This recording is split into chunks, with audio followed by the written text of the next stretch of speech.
Merci beaucoup, Martin, pour cette introduction.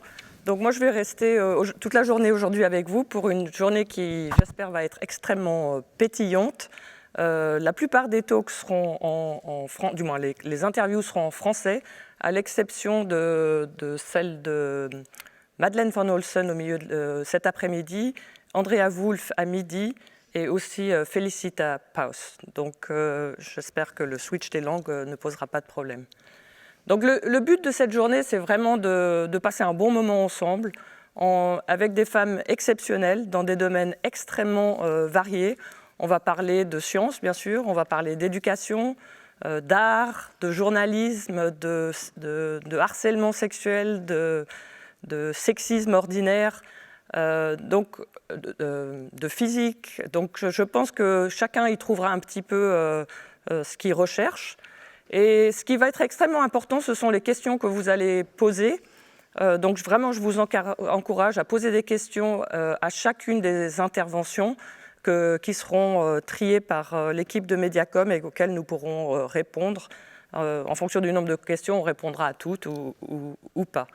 Donc j'aimerais tout d'abord remercier toute l'équipe de Mediacom, que ce soit Samantha Hugon, Maureen Descoster ou Mirko Bischoff-Berger, qui ont vraiment réussi à attirer un panel de femmes exceptionnelles que je vous présenterai tout au long de la journée. Donc juste pour vous donner un bref aperçu des talks que nous allons avoir. Tout d'abord, nous allons commencer par Tatiana Frank du musée de l'Élysée.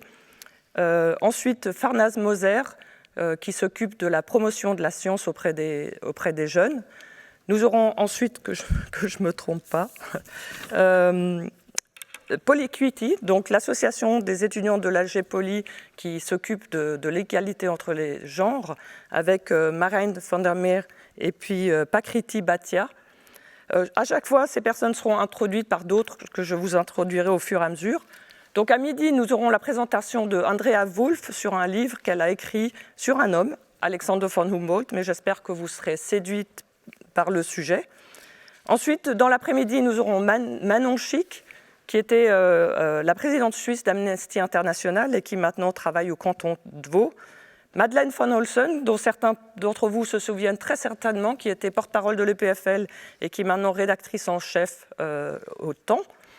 Et puis, à la fin, nous aurons une séance avec le séminaire de Felicita Paus d'abord, et puis finalement une séance avec des alumni de l'EPFL. Donc, comme je vous disais, je vous encourage très fortement à continuer à poser des questions tout au long de la journée. Peut-être que vous en avez même déjà pour notre président, Martin Vetterli, mais je ne pense pas.